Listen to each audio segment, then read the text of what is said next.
वाहिगुरू जी का खालसा वाहिगुरू जी की फतेह। संगत जी, जिस तरह आप जी को पता है कि बीते समय श्रोमणी गुरुद्वारा प्रबंधक कमेटी ने सचखंड श्री हरमंदर साहिब श्री ਅੰਮ੍ਰਿਤਸਰ तो जोड़ा गुरबाणी प्रसारण लिए अपना वैब चैनल जोड़ा है वो शुरू किया। उस वैब चैनल का नाम SGPC श्री ਅੰਮ੍ਰਿਤਸਰ रखा गया है। तो बीते समय साढ़े ध्यान च आया कि कुछ जोड़े साढ़े साबका फौजी जो कि साढ़े सत्कारयोग है जिन्होंने देश कौम की सेवा की, असी उस चीज़ का सत्कार करते हैं।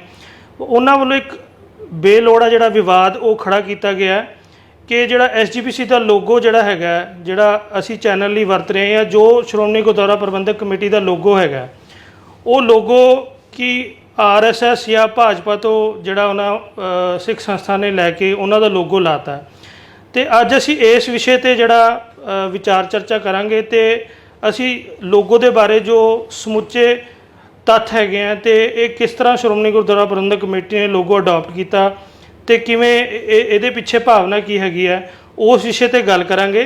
तो मेरे नाल श्रोमणी गुरुद्वारा प्रबंधक कमेटी के बुलारा जो कि पब्लिक रिलेशन ऑफिसर भी है सरदार हरभजन सिंह वक्ता है, तो वो सानू इस विषय पर सारा समुचा साडे नाल गलबात करके तो संगत के रूबरू दसांगे असी कि इस विषय की असली तत्थ की है इस दे पिछे। भाई साहब जी, जिवें तुसीं देखिया कि बीते समय आ कुछ साबका फौजी जिन्होंने SGPC के लोगों को लैके एक विवाद खड़ा करने की कोशिश की है, उस पिछे तत्थ की ने तो सानू लगता है कि ये बिल्कुल तत्थहीन उन्होंने इदां दे इल्जाम जिहड़े सिख संस्था ते लाए ने। तो तुहाडे उहदे बारे की तुहाडी खोज पड़ताल की हैगी है या इहदा फैक्चुअल पोजीशन की हैगी है जी? सब तो पहला देश विदेश की संगत नूं वाहिगुरू जी का खालसा वाहिगुरू जी की फतेह। देखो, जसकरण सिंह जिहड़ा 2 दिन पहला ही मेरे ख्याल नाल उन्होंने श्री अकाल तख्त साहिब ते एक मंग पत्र सौंपिया ते नाल उन्होंने अपने कोई सैटेलाइट चैनल बारे कोई गल कीती है। तो उस तो बाद जदों मीडिया नूं संबोधित हुंदे ने साडे सत्कारयोग वीर जिहड़े साबका फौजी ने, तो उन्होंने श्रोमणी गुरुद्वारा प्रबंधक कमेटी के उत्ते सवाल चुक्या कि जिहड़ा श्रोमणी कमेटी आ जदों ये अपना वैब चैनल चलाउंदी है जिहदे तो सचखंड श्री हरमंदर साहिब तो गुरबाणी प्रसारण किया जाता, तो उहदे उपर जिहड़ा लोगो लगाउंदी है श्रोमणी गुरुद्वारा प्रबंधक कमेटी वो जिहड़ा RSS तो जां भारतीय जनता पार्टी तो लिया जाता, खास करके वो कमल दे फुल ते सवाल करते हैं। मैं एक गल कहां कि ये पहली बार नहीं होया, इस तो पहला भी तुसीं थोड़ा देखो सोशल मीडिया ते बहुत वड्डे पद्धर ते इस गल की चर्चा की गई सी। बहुती बार हो की रहा है कि असीं लोग कोई भी गल करन तो पहला तत्थ पड़चोल नहीं करते, ਅਸੀਂ ਕਿਸੇ ਚੀਜ਼ ਦੀ ਤਹਿ ਤੱਕ ਨਹੀਂ ਜਾਂਦੇ ਕਿ ਇਹ ਗੱਲਾਂ ਜਿਹੜੀਆਂ ਅਸੀਂ ਕਰ ਰਹੇ ਹਾਂ ਉਹਦਾ ਮੂਲ ਕੀ ਆ, ਉਹਦਾ ਆਧਾਰ ਕੀ ਆ। ਅਸੀਂ ਆਪਣੀਆਂ ਚੀਜ਼ਾਂ ਬਿਨਾਂ ਮਤਲਬ, ਬਿਨਾਂ ਵਜ੍ਹਾ, ਬਿਨਾਂ ਕਿਸੇ ਕਾਰਨ ਦੇ, ਬਿਨਾਂ ਕਿਸੇ ਲੌਜਿਕ ਤੱਥ ਦੇ ਅਸੀਂ ਲੋਕਾਂ ਨੂੰ ਦੇਈ ਜਾਂਦੇ ਆ। ਅਸੀਂ ਹੁਣ ਇਹ ਇਸ਼ੂ ਉਹਨਾਂ ਨੇ ਕੀ ਬਣਾਇਆ, ਇਹਦੇ ਵਿੱਚ ਉਹ ਕਹਿੰਦੇ ਨੇ ਕਿ ਜਿਹੜਾ ਕਮਲ ਦਾ ਫੁੱਲ ਹੈ ਜੀ ਇਹ ਭਾਰਤੀ ਜਨਤਾ ਪਾਰਟੀ ਦਾ ਚੋਣ ਨਿਸ਼ਾਨ ਹੈ। ਤੇ ਭਾਰਤੀ ਜਨਤਾ ਪਾਰਟੀ ਦੀ ਜਿਵੇਂ ਸਥਾਪਨਾ ਦਾ ਮੈਨੂੰ ਲੱਗਦਾ ਮੈਂ ਉਸੇ ਗੱਲ ਤੇ ਆਉਣ ਲੱਗਾ ਸੀ ਕਿ ਹੁਣ ਵੇਖੋ, ਮੈਂ ਪਹਿਲੀ ਗੱਲ ਮੈਂ ਭਾਰਤੀ ਜਨਤਾ ਪਾਰਟੀ ਦੀ ਜਿਹੜੀ ਸਥਾਪਨਾ ਵਾ ਜਾਂ ਜਿਹੜੀ RSS ਦੀ ਉਹਨਾਂ ਨੇ ਗੱਲ ਕੀਤੀ ਆ ਕਿ ਇਹ ਉਹਨਾਂ ਦੀ ਪ੍ਰੇਰਨਾ ਨਾਲ ਜਾਂ ਉੱਥੋਂ ਇਹ ਸ਼੍ਰੋਮਣੀ ਕਮੇਟੀ ਕੋਲ ਆਉਂਦਾ। ਸ਼੍ਰੋਮਣੀ ਗੁਰਦੁਆਰਾ ਪ੍ਰਬੰਧਕ ਕਮੇਟੀ ਨੇ ਜਿੰਨੀ ਕੁ ਮੈਂ ਖੋਜ ਕੀਤੀ ਆ, ਜਿੰਨਾ ਕੁ ਅਸੀਂ ਦੇਖਿਆ ਵਾ, ਇਹ ਲਗਭਗ 1950 ਤੋਂ ਚੱਲਦਾ ਆ ਰਿਹਾ ਇਹ ਲੋਗੋ ਆ। ਤੇ ਮੈਂ ਸਿੱਧੇ ਜਿਹੇ ਲਫ਼ਜ਼ਾਂ 'ਚ ਕਹਾਂ ਕਿ ਜਿਹੜਾ ਕਮਲ ਦਾ ਫੁੱਲ ਹੈ ਇਹ ਜਿਹੜਾ ਉਹਨਾਂ ਅਡਾਪਟ ਕੀਤਾ ਭਾਜਪਾ ਨੇ, ਭਾਰਤੀ ਜਨਤਾ ਪਾਰਟੀ ਨੇ, ਇਹ 80 ਦੇ ਕਰੀਬ 1980 ਦੇ ਕਰੀਬ ਹੁੰਦਾ ਹੈ। ਤੁਸੀਂ ਬਾਕੀ ਸਾਰੀ ਡਿਟੇਲ ਦੱਸ ਸਕਦੇ ਹੋ ਕਿ ਉਸ ਤੋਂ ਪਹਿਲਾਂ ਕੀ ਸੀ ਜਾਂ ਉਸ ਤੋਂ ਪਹਿਲਾਂ ਕੀ ਸੀ, ਪਰ ਮੈਂ ਇੰਨੀ ਗੱਲ ਕਹੂੰਗਾ ਕਿ ਸਾਡਾ ਸ਼੍ਰੋਮਣੀ ਗੁਰਦੁਆਰਾ ਪ੍ਰਬੰਧਕ ਕਮੇਟੀ ਦਾ ਜਿਹੜਾ ਮੈਂ ਜਿੰਨਾ ਕੁ ਬੜਾ ਸਤਹੀ ਪੱਧਰ ਤੇ ਮੈਂ ਇਹ ਅਜੇ ਇਹਨੂੰ ਖੋਜਿਆ ਵਾ, ਕੋਈ ਬੜਾ ਡੀਪ ਨਹੀਂ ਮੈਂ ਹਜੇ ਖੋਜਿਆ। ਤੇ ਇਹਦੇ ਵਿੱਚ ਮੈਂ ਕੁਝ ਜਿਹੜੇ ਸਾਡੇ ਕੋਲ ਡਾਕੂਮੈਂਟ ਮਿਲੇ ਜਿਹੜੇ ਮੈਨੂੰ, ਉਹਦੇ ਵਿੱਚ ਬਹੁਤ ਸਾਰੇ ਥਾਵਾਂ ਤੇ ਇਹ 1950 ਦੇ ਲਾਗੇ ਬੰਨੇ ਇਹ ਸ਼ੁਰੂ ਹੁੰਦਾ ਸਾਨੂੰ ਮਤਲਬ ਮਿਲ ਰਿਹਾ। ਮੈਂ 1-2 ਚੀਜ਼ਾਂ ਦਿਖਾਵਾਂਗਾ। ਸ਼੍ਰੋਮਣੀ ਕਮੇਟੀ ਨੇ ਪ੍ਰਕਾਸ਼ਨਾਵਾਂ ਬਹੁਤ ਸਾਰੀਆਂ ਸਸਤੀਆਂ ਪ੍ਰਕਾਸ਼ਨਾਵਾਂ ਦਿੱਤੀਆਂ ਜਿਹੜੀਆਂ ਆਮ ਲੋਕਾਂ ਦੀ ਪਹੁੰਚ ਤੱਕ ਸਨ। ਤੇ ਸ਼੍ਰੋਮਣੀ ਕਮੇਟੀ ਆਪਣੇ ਜਿਹੜੇ ਟਾਈਟਲ ਬਣਾਉਂਦੀ ਆ, ਕੋਈ ਵੀ ਜਿਹੜੀ ਪ੍ਰਕਾਸ਼ਨਾ ਹੁੰਦੀ ਆ, ਉਹਦੇ ਟਾਈਟਲ ਬੜੇ ਸਾਦਾ ਬਣਾਏ ਜਾਂਦੇ ਆ, ਬੜੇ ਗੁਰਮਤ ਦੇ ਅਨੁਕੂਲ ਬਣਾਏ ਜਾਂਦੇ ਆ। ਤੇ ਬਹੁਤੀ ਵਾਰ ਸ਼ੁਰੂ ਦੇ ਵਿੱਚ ਜਦੋਂ ਹੁਣ ਤਾਂ ਮਲਟੀ ਕਲਰ ਪ੍ਰਿੰਟਿੰਗ ਆ ਗਈ ਆ, ਹੁਣ ਤਾਂ ਕਈ ਰੰਗ ਉਹਦੇ ਵਿੱਚ ਮਤਲਬ ਕਰ ਲਏ ਜਾਂਦੇ ਆ। ਉਹ ਉਸ ਸਮੇਂ ਜਦੋਂ ਸ਼੍ਰੋਮਣੀ ਕਮੇਟੀ 50ਵੇਂ ਦੇ ਕਰੀਬ 1950 ਦੇ ਕਰੀਬ ਜਦੋਂ ਇਹ ਛਪਦੀ ਆ ਕੋਈ ਵੀ ਚੀਜ਼, ਤੇ ਉਦੋਂ ਬੜੀ ਸਾਦੀ ਬਲੈਕ ਐਂਡ ਵਾਈਟ ਉਹ ਛਾਪੀ ਜਾਂਦੀ ਹੈ ਕੋਈ ਵੀ ਚੀਜ਼। ਤੁਸੀਂ ਪੁਰਾਣੇ ਐਡੀਸ਼ਨ ਕੱਢ ਕੇ ਦੇਖ ਲਓ, ਪੁਰਾਣੇ ਐਡੀਸ਼ਨ ਹੋਰ ਟਾਈਟਲ ਤੇ ਨੇ, ਤੇ ਅੱਜ ਦੇ ਜਿਹੜੇ ਐਡੀਸ਼ਨ ਉਹਨਾਂ ਦੇ ਅਗਲੇ ਐਡੀਸ਼ਨ ਜਿਹੜੇ ਆ ਉਹਦੇ ਅਗਲੇ ਵਰਜ਼ਨ ਜਿਹੜੇ ਉਹ ਹੋਰ ਤਰ੍ਹਾਂ ਦੇ ਨੇ, ਉਹ ਸਾਰੇ ਮਲਟੀ ਕਲਰ ਨੇ। ਇਹ ਦੇਖੋ, ਮੈਂ ਇੱਕ ਚੀਜ਼ ਦਿਖਾਉਣ ਲੱਗਾ। 1950 ਦੇ ਵਿੱਚ ਸ਼੍ਰੋਮਣੀ ਕਮੇਟੀ ਨੇ 10 ਗ੍ਰੰਥੀ ਛਾਪੀ ਹੈ। ਇਹ 10 ਗ੍ਰੰਥੀ ਜਿਹੜੀ ਆ ਇਹਦੇ ਵਿੱਚ 1950 ਦੇ ਵਿੱਚ ਦੇਖੋ, ਇਹਦੇ ਵਿੱਚ ਮੈਂ ਤਤਕਰਾ ਵੀ ਦਿਖਾਦਾ, 1950 ਦੇ ਵਿੱਚ ਛਾਪੀ ਜਾਣ ਵਾਲੀ ਇਹ ਪੋਥੀ ਜਿਹੜੀ ਆ, ਇਹਦੇ ਵਿੱਚ ਬੜਾ ਸਿੰਪਲ ਇਹੀ ਲੋਗੋ ਜਿਹੜਾ ਉਹ ਛਪਿਆ ਹੋਇਆ, ਜਿਹਦੇ ਵਿੱਚ ਹੂ ਬਹੂ ਉਸੇ ਤਰੀਕੇ ਨਾਲ ਥੱਲੇ ਕਮਲ ਦਾ ਫੁੱਲ ਹੈ, ਉਹਦੇ ਵਿੱਚ ਇਹ ਇੱਕ ਸਰਕਲ ਵਾਇਆ ਤੇ ਉਹਦੇ ਵਿੱਚ ਇੱਕ ਓੰਕਾਰ ਲਿਖਿਆ ਹੋਇਆ।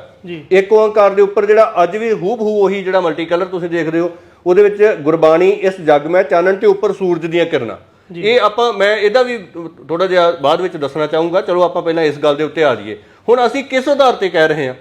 ਵੇਖੋ, ਇਲਜ਼ਾਮ ਕਿਸੇ ਤੱਥ ਦੇ ਆਧਾਰ ਤੇ ਲਾਓ। ਜੇ ਅਸੀਂ ਕਿਸੇ ਨੂੰ ਕੋਈ ਕਹਿ ਰਹੇ ਹਾਂ ਕਿ ਇਹ ਗੱਲ ਇਹਨਾਂ ਨੇ ਕੀਤੀ ਆ ਤੇ ਉਹਦੇ ਕੋਈ ਤੱਥ ਪੜਚੋਲ ਲਓ, ਉਹਦੇ ਕੋਈ ਮਤਲਬ ਤੁਸੀਂ ਸਮਝ ਲਓ। ਵਕਤਾ ਜੀ ਦੱਸ ਰਹੇ ਹੋ ਕਿ 1950 ਚ ਛਾਪਿਆ, ਉਸ ਤੋਂ ਪਹਿਲਾਂ ਵੀ ਆ, ਉਸ ਤੋਂ ਬਾਅਦ ਕਦੋਂ ਦੇਖੋ, ਮੈਂ ਜਿੰਨੇ ਕਿ ਜਲਦੀ ਦੇ ਵਿੱਚ ਤੁਸੀਂ ਅੱਜ ਕਿਹਾ ਸੀ ਕਿ ਕੁਝ, ਕਿਉਂਕਿ ਸੰਗਤ ਦੇ ਤੁਹਾਨੂੰ ਫੋਨ ਬੜੇ ਆਏ, ਸਾਨੂੰ ਵੀ ਬਹੁਤ ਸਾਰੀਆਂ ਇਹੋ ਜਿਹੇ ਮਤਲਬ ਲੋਕੀ ਸਵਾਲ ਪੁੱਛਦੇ ਨੇ। ਮੈਂ ਜਿੰਨੇ ਕਿ ਅੱਜ ਕੁਝ ਟਾਈਟਲ ਲੈ ਕੇ ਆਇਆ, ਮੈਨੂੰ 1950 ਤੋਂ ਇਹ ਛਪਦੇ ਨਜ਼ਰ ਆ ਰਹੇ ਆ। ਉਹਦੇ ਤੋਂ ਬਾਅਦ ਦੀ ਮੈਂ ਤੁਹਾਨੂੰ ਚੀਜ਼ ਦਿਖਾ ਦਿੰਦਾ। ਕੁਝ ਥਾਵਾਂ ਤੇ ਹੈਗਾ ਅਕਾਲ ਉਸਤਤ ਛਾਪੀ ਹੈ ਇਹ ਪੋਥੀ, 1954 ਦੇ ਵਿੱਚ ਇਹ ਅਕਾਲ ਉਸਤਤ ਛਾਪੀ ਹੈ ਸ਼੍ਰੋਮਣੀ ਗੁਰਦੁਆਰਾ ਪ੍ਰਬੰਧਕ ਕਮੇਟੀ। ਵੀ ਲੋਗੋ ਜਿਸ ਤਰ੍ਹਾਂ ਹਾਂ, ਇਹਦੇ ਤੇ ਦੇਖ ਸਕਦੇ ਹੋ। ਇਹਦੇ ਤੇ ਉਹੀ ਕਿ ਜਿਹੜਾ ਬਲੈਕ ਐਂਡ ਵਾਈਟ ਮਤਲਬ ਪਹਿਲੇ ਛਾਪੇ ਹੁੰਦੇ ਸੀ, ਉਸੇ ਤਰੀਕੇ ਨਾਲ ਛਾਪਿਆ ਗਿਆ। ਇਹਦੇ ਵਿੱਚ ਇਹਦੀ ਜਿਹੜੀ ਇਹ ਸੰਸਕਰਣ, ਇਹ ਦੇਖੋ ਜਨਵਰੀ 1954। ਇਸ ਕਰਕੇ ਇਹ ਸਾਰੇ ਸਾਡੇ ਕੋਲੇ ਉਹ ਡਾਕੂਮੈਂਟ ਨੇ ਜਿਹੜੇ ਮਤਲਬ ਸਾਨੂੰ ਇਹ ਦੱਸਦੇ ਨੇ, ਸਿੱਧ ਕਰਦੇ ਨੇ ਕਿ ਇਹ 1950 ਤੋਂ ਚੱਲਦਾ ਆ ਰਿਹਾ। ਮੈਂ ਇਹ ਬਾਕੀ ਵੀ ਥੋੜੇ ਜਿਹਾ ਦੱਸ ਦੇਣਾ ਕਿ ਇਹ ਵੀ ਨਾ ਮਤਲਬ ਲੱਗੇ ਕਿ ਇੱਕ ਥਾਂ ਤੇ ਜਾਂ ਦੋ ਥਾਵਾਂ ਤੇ ਆ। ਇਹ ਦੇਖੋ ਗੁਰ ਸ਼ਬਦ ਸੰਗ੍ਰਹਿ, ਗੁਰ ਸ਼ਬਦ ਸੰਗ੍ਰਹਿ ਦੇ ਵਿੱਚ 1956 ਦੇ ਵਿੱਚ ਇਹ ਜਿਹੜਾ ਅੱਜ ਜਿਵੇਂ ਜੂਵੀ ਕਰਦੇ ਆ, ਅਸੀਂ ਅੱਜ ਦੇ ਟਾਈਟਲ ਨੂੰ ਜੂਵੀ ਕਰਦੇ ਆ, ਉਦੋਂ ਇਹਦੇ ਵਿੱਚ ਖੋਦ ਕੇ ਮਤਲਬ ਇਹ ਜਿਹੜਾ ਵਾ ਦਿੱਤਾ ਹੋਇਆ ਵਾ, ਮਤਲਬ ਇਹ ਸਟੈਂਪਿੰਗ ਹੈ ਨਾ, ਮਤਲਬ ਉਹ ਉਸ ਤਰਜ਼ ਤੇ। ਇਹਦਾ ਦੇਖੋ ਐਡੀਸ਼ਨ ਵੀ ਵਿੱਚ ਲਿਖਿਆ ਹੋਇਆ ਵਾ ਸਾਰਾ ਕੁਝ, ਜਿਹੜੀ 5000 ਦੀ ਗਿਣਤੀ 'ਚ ਸ਼ਬਦ ਆ। ਠੀਕ ਹੈ ਜੀ। ਇਹ ਵਾਲੀ ਪੋਥੀ ਜਿਹੜੀ ਆ। ਫਿਰ ਸ਼ਬਦਾਰਥ ਸ੍ਰੀ ਗੁਰੂ ਗ੍ਰੰਥ ਸਾਹਿਬ ਜੀ 1956 ਦੇ ਵਿੱਚ ਸ਼ਬਦ ਆ। ਠੀਕ ਹੈ ਜੀ। ਅੱਛਾ, ਇਹ ਕੁਝ ਹੋਰ ਹੈਗੀਆਂ ਨੇ। ਗੁਰਮਤਿ ਪ੍ਰਕਾਸ਼ ਸਾਡਾ ਜਿਹੜਾ ਮੈਗਜ਼ੀਨ ਆ, ਇਹ ਗੁਰਮਤਿ ਪ੍ਰਕਾਸ਼ ਮੈਗਜ਼ੀਨ ਮੇਰੇ ਖਿਆਲ ਨਾਲ 1957 ਦੇ ਵਿੱਚ ਸ਼ੁਰੂ ਹੁੰਦਾ ਤੇ 57 ਦੇ ਵਿੱਚ ਸ਼ੁਰੂ ਹੋ ਕੇ ਤੇ 1962 ਦੇ ਵਿੱਚ ਉਹਦੇ ਟਾਈਟਲ ਤੇ ਇਹ ਲੋਗੋ ਦਿੱਤਾ ਜਾਂਦਾ। ਕਦੀ ਉਦੋਂ ਕਿਸੇ ਨੇ ਇਤਰਾਜ਼ ਨਹੀਂ ਕੀਤਾ। ਫਿਰ ਉਸ ਤੋਂ ਬਾਅਦ ਸਾਡੇ ਗੁਰਦੁਆਰਾ ਗਜ਼ਟ ਦੇ ਵਿੱਚ ਇਹ ਉਹਦੇ ਟਾਈਟਲ ਨੇ, ਉਹਦੇ ਵਿੱਚ ਸ਼ਬਦ ਆ। ਸੋ ਇਹ ਸਾਰੀਆਂ ਚੀਜ਼ਾਂ ਜਿਹੜੀਆਂ ਨੇ ਇਹ ਸਾਨੂੰ ਸਮੇਂ-ਸਮੇਂ ਤੇ ਇਹ ਸਾਰੀਆਂ ਸ਼ਬਦੀਆਂ ਰਹੀਆਂ ਨੇ। ਹੁਣ ਸਮੱਸਿਆ ਪਤਾ ਕੀ ਆ? ਅਸੀਂ ਬਿਨਾਂ ਕਿਸੇ ਪੜਚੋਲ ਤੋਂ ਹੀ ਅਸੀਂ ਇਸ਼ੂ ਬਣਾ ਦਿੰਦੇ, ਆਪਣੀਆਂ ਚੀਜ਼ਾਂ ਅਸੀਂ ਲੋਕਾਂ ਨੂੰ ਦੇਈ ਜਾ ਰਹੇ ਹਾਂ ਕਿ ਇਹ RSS ਦਾ ਵਾ, ਇਹ ਭਾਜਪਾ ਦਾ ਦੀ ਪ੍ਰੇਰਨਾ ਨਾਲ ਜਾਂ ਉਹਨਾਂ ਦੇ ਲੋਕਾਂ ਨੂੰ ਲੈ ਕੇ ਇਹ ਗੱਲ ਜਿਹੜੀ ਸ਼੍ਰੋਮਣੀ ਕਮੇਟੀ ਅੱਗੇ ਵਧਾ ਰਹੀ ਹੈ। ਇਹਦੇ ਪਿੱਛੇ ਜਦੋਂ ਸ਼੍ਰੋਮਣੀ ਕਮੇਟੀ ਨੇ ਇਹਨੂੰ ਅਡਾਪਟ ਕੀਤਾ, ਇਹਦੇ ਪਿੱਛੇ ਇੱਕ ਭਾਵਨਾ ਵੀ ਹੋਏਗੀ। ਬਿਲਕੁਲ ਇਹਦੇ ਪਿੱਛੇ ਉਹ ਜੇ ਸੰਗਤ ਨਾਲ ਅਸੀਂ ਕੁਝ ਸਾਂਝੀ ਕਰ ਸਕੀਏ ਵੀ ਇਹਦੇ ਪਿੱਛੇ ਗੁਰਮਤਿ ਦਾ ਸਿਧਾਂਤ ਕੀ ਹੈਗਾ ਲੋਗੋ ਦੇ ਪਿੱਛੇ। ਜਸਕਰਨ ਜੀ, ਦੋ ਤਿੰਨ ਚੀਜ਼ਾਂ ਨੇ। ਦੇਖੋ, ਮੈਂ ਨਾ ਇੱਕ ਗੱਲ ਪਹਿਲਾਂ, ਇਸ ਤੋਂ ਪਹਿਲਾਂ ਮੈਂ ਇੱਕ ਗੱਲ ਜ਼ਰੂਰ ਕਹਿਣੀ ਚਾਹੂੰਗਾ ਕਿ ਅਸੀਂ ਬਿਨਾਂ ਵਜ੍ਹਾ RSS ਨੂੰ ਮਤਲਬ ਉਹ ਪ੍ਰਚਾਰ ਭਾਵੇਂ ਨਹੀਂ ਕਰ ਰਹੇ ਹੋਣ ਲੋਕ, ਤੇ ਅਸੀਂ ਉਹਨਾਂ ਦਾ ਪ੍ਰਚਾਰ ਬਿਨਾਂ ਮਤਲਬ ਕਰੀ ਜਾ ਰਹੇ ਹਾਂ। ਮੈਂ ਕਿਸੇ ਸੰਸਥਾ ਨੂੰ ਮਾੜੀ ਨਹੀਂ ਕਹਿੰਦਾ, ਮੈਂ ਕਿਸੇ ਸੰਸਥਾ ਦੇ ਹੱਕ 'ਚ ਨਹੀਂ ਬੋਲਾਂਗਾ, ਪਰ ਮੈਂ ਇੰਨੀ ਗੱਲ ਜ਼ਰੂਰ ਕਹੂੰਗਾ, ਤੁਸੀਂ RSS ਨੂੰ ਕਿਉਂ ਪ੍ਰਚਾਰੀ ਜਾ ਰਹੇ ਹੋ? ਖੁਦ ਮਤਲਬ ਕਿਉਂ ਪ੍ਰਚਾਰ ਰਹੇ ਹੋ? ਇਹ ਅਸੀਂ ਲੋਕਾਂ ਨੇ ਆਪਣਾ ਸੁਭਾਅ ਬਣਾ ਲਿਆ ਕਿ ਅਸੀਂ ਇਹ ਕੋਈ ਨਾ ਕੋਈ ਇਦਾਂ ਦੀ ਕੰਟਰੋਵਰਸੀ ਪੈਦਾ ਕਰਨੀ ਆ, ਅਸੀਂ ਉਹਦੇ 'ਚ ਸੰਸਥਾ ਨੂੰ ਨੀਵਾਂ ਦਿਖਾਉਣਾ ਵਾ, ਉਹਦੇ 'ਚ ਭਾਵੇਂ ਸੰਸਥਾ ਦਾ ਮਲੀਆ ਮੇਟ ਅਸੀਂ ਕਰ ਦਈਏ।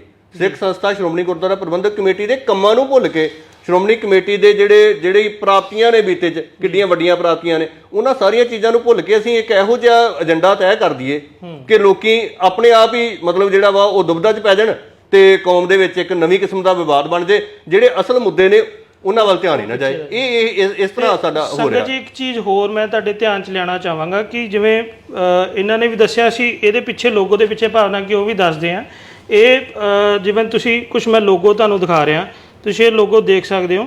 ਇਹਦੇ 'ਚ ਕੀ ਹੈ ਕਿ ਜਿਹੜੀ RSS ਦੀ ਸਥਾਪਨਾ ਹੈਗੀ ਆ ਉਹ ਸਤੰਬਰ 1925 ਦੇ ਨੇੜੇ ਤੇੜੇ ਹੁੰਦੀ ਹੈ, ਬਟ ਜਿਹੜੀ ਸ਼੍ਰੋਮਣੀ ਗੁਰਦੁਆਰਾ ਪ੍ਰਬੰਧਕ ਕਮੇਟੀ ਹੈ ਉਹ ਉਸ ਤੋਂ ਵੀ ਪੁਰਾਣੀ ਸੰਸਥਾ ਹੈਗੀ ਹੈ। ਇਹ ਲਗਭਗ ਨਵੰਬਰ 1920 ਦੇ ਵਿੱਚ ਜਿਹੜੀ ਸ਼੍ਰੀ ਅਕਾਲ ਤਖਤ ਸਾਹਿਬ ਦੀ ਸਥਾਪਨਾ ਹੋਈ। ਇੱਕ ਗੱਲ ਸ਼ਾਮਲ ਕਰੂੰਗਾ, ਤੁਸੀਂ ਬੜਾ ਵਧੀਆ ਮਤਲਬ ਇੱਕ ਉੱਥੇ ਗੱਲ ਲੈ ਆਂਦੀ ਆ ਜਿਹੜੀ, ਚਲੋ ਤੁਸੀਂ ਇਹ ਦੱਸਣਾ ਵਾ ਜੇ ਮੈਂ ਤੁਹਾਨੂੰ ਟੋਕਿਆ ਇਸ ਕਰਕੇ ਕਿ ਸ਼੍ਰੋਮਣੀ ਗੁਰਦੁਆਰਾ ਪ੍ਰਬੰਧਕ ਕਮੇਟੀ ਬਣਦੀ ਹੈ 1920 ਦੇ ਵਿੱਚ ਜੀ, RSS ਬਣਦੀ ਹੈ ਤੁਸੀਂ ਕਹਿ ਰਹੇ ਹੋ ਕਿ 1925 ਦੇ ਵਿੱਚ।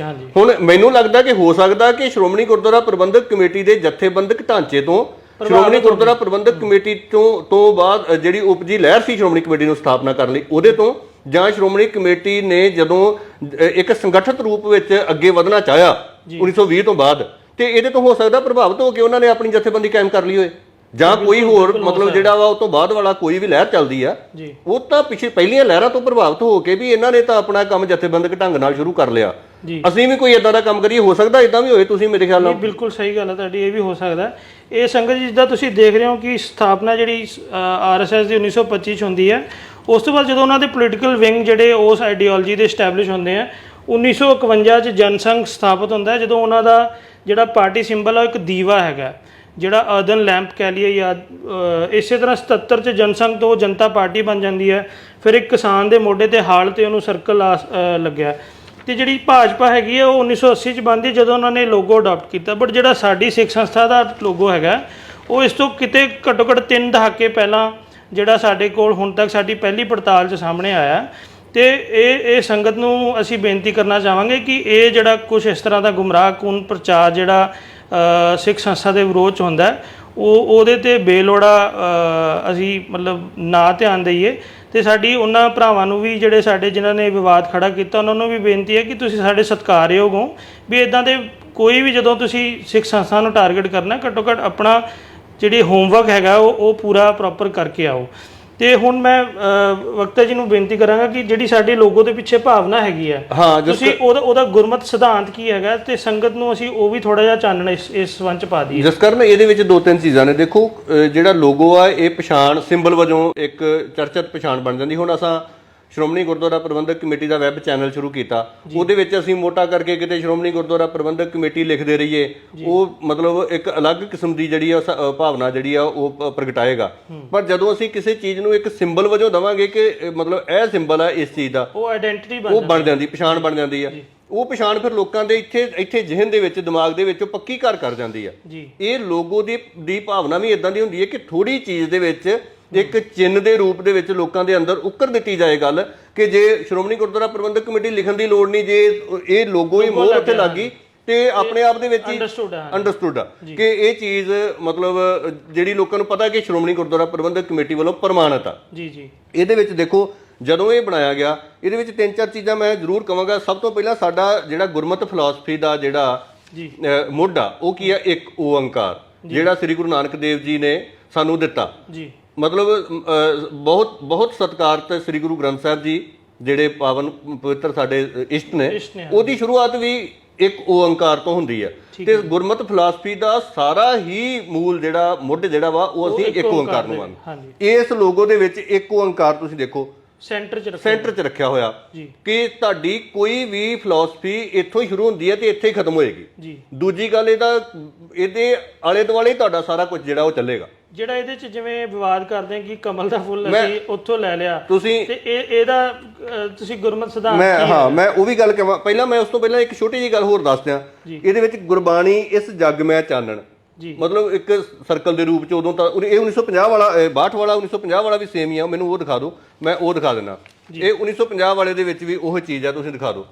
ਇਹ ਗੁਰਬਾਣੀ ਇਸ ਜੱਗ ਮੈਂ ਚਾਨਣ, ਗੁਰਬਾਣੀ ਨੂੰ ਆਦਰਸ਼ ਮੰਨਿਆ ਇਸ ਸਿੰਬਲ ਦੇ ਵਿੱਚ, ਇਸ ਲੋਗੋ ਦੇ ਵਿੱਚ। ਗੁਰਬਾਣੀ ਦਾ ਚਾਨਣ ਹੀ ਮਨੁੱਖਤਾ ਦੀ ਸੋਚ ਨੂੰ ਰੁਸ਼ਨਾਏਗਾ ਤੇ ਉੱਪਰ ਸੂਰਜ ਵਾਂਗੂ ਕਿਰਨਾਂ ਦੇਤੀਆਂ। ਹੁਣ ਤੁਸੀਂ ਰੋਸ਼ਨੀ ਦਾ ਪ੍ਰਤੀਕ ਹੈ। ਤੇ ਅਗਲੀ ਗੱਲ, ਸ਼੍ਰੋਮਣੀ ਗੁਰਦੁਆਰਾ ਪ੍ਰਬੰਧਕ ਕਮੇਟੀ ਸੰਖੇਪ ਦੇ ਵਿੱਚ ਉਹਦਾ ਪਹਿਲਾ ਅੱਖਰ ਤੇ ਨਾਲ ਉਹਦੇ ਲਾ ਕੇ ਡਾਟ ਲਾ ਕੇ ਇਹ ਦਿੱਤਾ ਸ੍ਰੀ ਅੰਮ੍ਰਿਤਸਰ। ਠੀਕ ਹੈ। ਸੋ ਇਹ ਸਾਰੀ ਪਛਾਣ ਵਜੋਂ ਬਣਾ ਦਿੱਤਾ ਗਿਆ। ਹੁਣ ਤੁਸੀਂ ਗੱਲ ਮੈਨੂੰ ਜਿਹੜੀ ਪੁੱਛੀ ਸੀ ਕਿ ਕਮਲ ਦੇ ਫੁੱਲ ਦਾ ਕੀ ਮਾਮਲਾ, ਦੇਖੋ ਕਮਲ ਦਾ ਫੁੱਲ ਗੁਰਬਾਣੀ ਵਿੱਚ ਬਹੁਤ ਵਾਰ ਕਮਲ ਦੇ ਫੁੱਲ ਬਾਰੇ ਵਿਚਾਰ ਆਏ ਨੇ। ਮੈਂ ਇੱਕ ਗੱਲ ਸਿਰਫ ਕਹੂੰਗਾ, ਸਿੱਧ ਗੋਸ਼ਟ ਬਾਣੀ ਸ੍ਰੀ ਗੁਰੂ ਨਾਨਕ ਦੇਵ ਜੀ ਦੀ ਬਾਣੀ ਆ। ਸਿੱਧ ਗੋਸ਼ਟ ਬਾਣੀ ਜਿਹੜੀ ਆ ਉਹਦੇ ਵਿੱਚ ਸਿੱਧਾਂ ਦੇ ਨਾਲ ਜਿਹੜੇ ਸਵਾਲ ਜਵਾਬ ਨੇ ਉਹ ਸ੍ਰੀ ਗੁਰੂ ਨਾਨਕ ਦੇਵ ਜੀ ਨੇ ਬੜੇ ਬਖੂਬੀ ਉਹਨਾਂ ਦੇ ਉੱਤਰ ਦਿੱਤੇ ਆ ਤੇ ਦਾਰਸ਼ਨਿਕ ਕਿਸਮ ਦੇ ਨੇ। ਮਤਲਬ ਫਿਲਾਸਫੀ ਉਹਦੇ ਵਿੱਚ ਬੜੀ ਡੂੰਘੀ ਫਿਲਾਸਫੀ ਆ, ਐਗਜ਼ਾਮਪਲ ਸੈੱਟ ਕੀਤੀ ਆ। ਉਹਦੇ ਵਿੱਚ ਉਹ ਜਵਾਬ ਦਿੰਦੇ ਆ, ਕਹਿੰਦੇ ਨੇ ਕਿ ਮਤਲਬ ਗੁਰੂ ਸਾਹਿਬ ਦੱਸਦੇ ਨੇ ਕਿ ਜੈਸੇ ਜਲ ਮੇਂ ਕਮਲ ਨਿਰਾਲਮ, ਮਤਲਬ ਜਿਸ ਤਰੀਕੇ ਦੇ ਨਾਲ ਪਾਣੀ ਦੇ ਵਿੱਚ ਕਮਲ ਉੱਗਦਾ ਵਾ ਤੇ ਪਾਣੀ ਦੇ ਵਿੱਚ ਕਮਲ ਉੱਗਣ ਤੋਂ ਬਾਅਦ ਉਹਦੇ ਤੋਂ ਨਿਰਲੇਪ ਰਹਿੰਦਾ ਵਾ, ਉਹਦੇ ਤੋਂ ਬਾਹਰ ਵੱਖਰਾ ਰਹਿੰਦਾ ਵਾ। ਮਤਲਬ ਇਸੇ ਤਰੀਕੇ ਨਾਲ ਅਗਲੀ ਉਦਾਹਰਨ ਇੱਕ ਹੋਰ ਦਿੰਦੇ, ਮੁਰਗਾਈ ਨਿਸ਼ਾਨ ਹੈ ਵੀ ਜਿਵੇਂ ਇੱਕ ਮੁਰਗਾਈ ਜਿਹੜੀ ਆ ਉਹ ਪਾਣੀ ਦੇ ਵਿੱਚ ਜਾਂਦੀ ਆ, ਪਾਣੀ 'ਚ ਜਾ ਕੇ ਉਹ ਆਪਣੇ ਆਪ ਦੇ ਉਹਦੇ ਖੰਭ ਨਹੀਂ ਭੇਜਦੇ। ਤੁਸੀਂ ਦੇਖੋ ਜੇ ਡੁਬਕੀ ਲਾਉਂਦੀ ਵੀ ਆ ਤੇ ਉਹ ਬਾਹਰ ਆਉਂਦੀ ਆ ਤੇ ਉਦਾਂ ਦੇ ਉਦਾਂ ਰਹਿੰਦੇ ਆ, ਉੱਡ ਸਕਦੀ ਆ। ਸੋ ਇਹ ਗੁਰੂ ਸਾਹਿਬ ਨੇ ਸਾਨੂੰ ਇਹ ਇੱਕ ਮਾਰਗ ਦਿੱਤਾ ਕਿ ਮਨੁੱਖ ਨੇ ਇਸ ਸੰਸਾਰ 'ਚ ਆਉਣਾ ਤੇ ਖਚਿਤ ਨਹੀਂ ਹੋਣਾ। ਇਸ ਸੰਸਾਰ 'ਚ ਇਸ ਤਰੀਕੇ ਨਾਲ ਵਿਚਰਨਾ ਵਾ ਜਿਵੇਂ ਕਮਲ ਦਾ ਫੁੱਲ ਮੁਰਗਾਈ ਜਿਵੇਂ ਪਾਣੀ 'ਚ ਨਸਲੇ ਰਹਿੰਦੇ ਨੇ, ਜਿਵੇਂ ਕਮਲ ਦਾ ਫੁੱਲ ਪਾਣੀ 'ਚ ਹੈ ਪਰ ਉਹਦੇ ਵਿੱਚ ਖਚਿਤ ਨਹੀਂ ਹੋ ਰਿਹਾ, ਉਹਦੇ ਵਿੱਚ ਫਸ ਨਹੀਂ ਰਿਹਾ, ਉਹਦੇ ਵਿੱਚ ਆਪਣੇ ਆਪ ਨੂੰ ਮਤਲਬ ਪੂਰੀ ਤਰ੍ਹਾਂ ਉਹਦੇ ਵਿੱਚ ਹੀ ਨਹੀਂ ਫਸਿਆ ਹੋਇਆ, ਉਹ ਤੋਂ ਨਿਰਲੇਪ ਵੀ ਆ। ਸੋ ਸੰਸਾਰ 'ਚ ਆਉਣਾ ਮਨੁੱਖ ਨੇ ਤੇ ਆਪਣੇ ਆਪ ਨੂੰ ਇਦਾਂ ਨਿਰਲੇਪ ਰੱਖਣਾ ਵਾ। ਇਹ ਚੀਜ਼ਾਂ ਸਾਨੂੰ ਮਤਲਬ ਗੁਰਬਾਣੀ ਸਾਨੂੰ ਪਹਿਲਾਂ ਤੋਂ ਦੱਸ ਰਹੀ ਆ ਕਿ ਇਹਨਾਂ ਸਿੰਬਲਸ ਜਿਹੜੇ ਲੋਗੋ ਦਾ ਲੋਗੋ ਦਾ ਇਹ ਹੋਇਆ ਕਿ ਇਹ ਇੱਕ ਤਰ੍ਹਾਂ ਨਾਲ ਗੁਰਮਤ ਦਾ ਮੈਸੇਜ ਹੈ ਵੀ ਕਿਵੇਂ ਦੇ ਰਿਹਾ, ਵੀ ਕਿਵੇਂ ਅਸੀਂ ਨਿਰਲੇਪ ਰਹਿਣਾ ਸੰਸਾਰ 'ਚ ਆਉਂਦੇ ਆ, ਇੱਕ ਓੰਕਾਰ ਦੀ ਭਗਤੀ ਕਰਨਾ ਤੇ ਉਹਦਾ ਰਸਤਾ ਜਿਹੜਾ ਹੈਗਾ ਉਹ ਗੁਰਬਾਣੀ ਹੈ। ਸੋ ਇਹ ਚੀਜ਼ਾਂ ਜਿਹੜੀਆਂ ਨੇ ਉਹਦੇ ਵਿੱਚ ਸ਼੍ਰੋਮਣੀ ਗੁਰਦੁਆਰਾ ਪ੍ਰਬੰਧਕ ਕਮੇਟੀ ਵੀ ਥੱਲੇ ਜਿਹੜਾ ਸਾਡੀ ਪਛਾਣ ਹੈ ਉਹ ਵੀ ਲਿਖਤਾ। ਸੋ ਇਹ ਚੀਜ਼ਾਂ ਜਿਹੜੀਆਂ ਨੇ ਇਹ ਸਾਨੂੰ ਮਤਲਬ ਕਦੀ ਵੀ ਅੱਖੋਂ ਪਰੋਖੇ ਨਹੀਂ ਕਰਨੀਆਂ ਚਾਹੀਦੀਆਂ। ਅਸੀਂ ਜਦੋਂ ਵੀ ਕੋਈ ਗੱਲ ਕਰਦੇ ਹਾਂ ਪਹਿਲੀ ਗੱਲ ਤੇ ਇਹ ਕਿ ਸ਼੍ਰੋਮਣੀ ਗੁਰਦੁਆਰਾ ਪ੍ਰਬੰਧਕ ਕਮੇਟੀ ਸਿੱਖ ਕੌਮ ਦੀ ਆਪਣੀ ਸੰਸਥਾ ਵਾ। ਇਹਦੇ ਵਿੱਚ ਮੇਰੀ ਕਮਜ਼ੋਰੀ ਹੋ ਸਕਦੀ ਆ, ਜਸਕਰਨ ਦੀ ਕਮਜ਼ੋਰੀ ਹੋ ਸਕਦੀ ਆ, ਅੱਜ ਅਸੀਂ ਆ ਕੱਲ ਨੂੰ ਕੋਈ ਹੋਰ ਹੋ ਸਕਦਾ, ਸਾਡੇ ਤੋਂ ਪਹਿਲਾਂ ਕੋਈ ਹੋਰ ਸੀਗੇ। ਸੋ ਬੰਦੇ ਦੀ ਕਮਜ਼ੋਰੀ ਹੋ ਸਕਦੀ ਹੈ। ਸੰਸਥਾਵਾਂ ਦੀ ਸਥਾਪਨਾ ਦਾ ਉਦੇਸ਼ ਤੇ ਸੰਸਥਾਵਾਂ ਦੇ ਕਾਰਜ ਜਿਹੜੇ ਆ ਉਹ ਕਦੀ ਛੋਟੇ ਨਹੀਂ ਹੁੰਦੇ। ਸੰਸਥਾਵਾਂ ਦੇ ਕਾਰਜਾਂ ਨੂੰ ਮਤਲਬ ਜਿਹੜਾ ਵਾ ਸਪੋਰਟ ਕਰਨੀ ਚਾਹੀਦੀ ਆ। ਜੇ ਕਿਤੇ ਕਮੀ ਪੇਸ਼ੀ ਹੈ, ਕਮਜ਼ੋਰੀ ਆ ਤੇ ਉਹ ਸੰਸਥਾ ਦੇ ਅਧਿਕਾਰੀਆਂ ਨੂੰ ਜਾਂ ਮਾਨਯੋਗ ਪ੍ਰਧਾਨ ਸਾਹਿਬ ਸਾਡੇ ਐਡਵੋਕੇਟ ਹਰਜਿੰਦਰ ਸਿੰਘ ਧਾਮੀ ਸਾਹਿਬ ਮੌਜੂਦਾ ਪ੍ਰਧਾਨ ਨੇ, ਬੜੇ ਵਧੀਆ ਇਨਸਾਨ ਨੇ, ਉਹਨਾਂ ਨੂੰ ਆ ਕੇ ਤੁਸੀਂ ਨਿੱਜੀ ਤੌਰ ਤੇ ਮਿਲ ਕੇ ਦੱਸ ਦਿਓ ਕਿ ਇਹ ਕਮਜ਼ੋਰੀ ਹੈ। ਪਰ ਬਿਨਾਂ ਮਤਲਬ ਵਿਵਾਦ ਖੜਾ ਕਰ ਦੇਣਾ, ਯਾਰ ਇਹ ਕਿੱਧਰ ਦੀ ਸਿਆਣਪ ਆ ਜੀ, ਕਿੱਧਰ ਦੀਆਂ ਮਤਲਬ ਜਿਹੜੀਆਂ ਸਾਡੀਆਂ ਬੁੱਧੀਮਾਨਤਾ ਵਾ ਸਾਡੀ। ਦੇਖੋ ਲੋਕੀ ਕੱਲ ਨੂੰ ਕਹਿਣਗੇ ਕਿ ਇਹਨਾਂ ਨੇ ਮਤਲਬ ਪੜ੍ਹਿਆ ਹੀ ਕੁਝ ਨਹੀਂ, ਇਹ ਆਪੇ ਹੀ ਸਾਰਾ ਕੁਝ ਲੋਕਾਂ ਨੂੰ ਦੇਈ ਜਾਂਦੇ ਆ। ਸੋ ਇਹ ਚੀਜ਼ਾਂ ਜਿਹੜੀਆਂ ਨੇ ਸਾਨੂੰ ਜ਼ਰੂਰ ਸੋਚਣੀਆਂ ਸਮਝਣੀਆਂ ਪੈਣਗੀਆਂ, ਮਤਲਬ ਕਿ ਹਾਂ ਅਸੀਂ ਵਿਵਾਦ ਨਾ ਖੜੇ ਕਰੀਏ। ਸੋ ਸੰਗਤ ਜੀ, ਇਹ ਜਿਸ ਤਰ੍ਹਾਂ ਅੱਜ ਤੁਹਾਨੂੰ ਅਸੀਂ ਸਾਰਾ ਲੋਗੋ ਦੇ ਪਿੱਛੇ ਦੱਸਿਆ ਕਿ ਕਿਸ ਤਰ੍ਹਾਂ ਇਹ ਕਿੰਨਾ ਪੁਰਾਣਾ ਸਾਡਾ ਲੋਗੋ ਹੈਗਾ, ਤੇ ਸਾਡੀ ਬੇਨਤੀ ਇਹ ਹੈ ਕਿ ਵੀ ਬਿਨਾਂ ਵਜ੍ਹਾ ਜਿਹੜੇ ਇਸ ਤਰ੍ਹਾਂ ਦੇ ਵਿਵਾਦ ਜਿਹੜੇ ਨਾ ਖੜੇ ਕੀਤੇ ਜਾਣ। ਤੇ ਅਸੀਂ ਆਸ ਕਰਦੇ ਹਾਂ ਕਿ ਤੁਹਾਨੂੰ ਸਾਡੀ ਇਨਫੋਰਮੇਸ਼ਨ ਜਿਹੜੀ ਅਸੀਂ ਅੱਜ ਦਿੱਤੀ ਹੈ ਤੁਸੀਂ ਉਹ ਤੋਂ ਸੰਤੁਸ਼ਟ ਹੋਏ ਹੋਵੋਗੇ, ਤੇ ਤੁਸੀਂ ਵੱਧ ਤੋਂ ਵੱਧ ਇਸ ਸਾਡੀ ਵੀਡੀਓ ਨੂੰ ਲਾਈਕ ਸ਼ੇਅਰ ਤੇ ਸਾਡੇ ਜਿਹੜੇ ਅਧਿਕਾਰਤ ਚੈਨਲ ਅਸੀਂ HGPC ਦੇ ਗੁਰਬਾਣੀ ਪ੍ਰਸਾਰਣ ਲਈ ਜਾਰੀ ਕੀਤੇ ਆ, ਤੁਸੀਂ ਉਹਨਾਂ ਨਾਲ ਵੀ ਜੁੜੋ ਤਾਂ ਕਿ ਤੁਸੀਂ ਜਿਹੜਾ ਗੁਰਬਾਣੀ ਦਾ ਜਿਹੜਾ ਪ੍ਰਸਾਰ ਹੈਗਾ, ਪ੍ਰਚਾਰ ਪ੍ਰਸਾਰ ਉਹ ਸਮੁੱਚੇ ਵਿਸ਼ਵ 'ਚ ਹੁੰਦਾ ਰਹੇ। ਤੇ ਸਾਨੂੰ ਅੱਜ ਦੇ ਲਈ ਆਗਿਆ ਦਿਓ। ਵਾਹਿਗੁਰੂ ਜੀ ਕਾ ਖਾਲਸਾ, ਵਾਹਿਗੁਰੂ ਜੀ ਕੀ ਫਤਿਹ।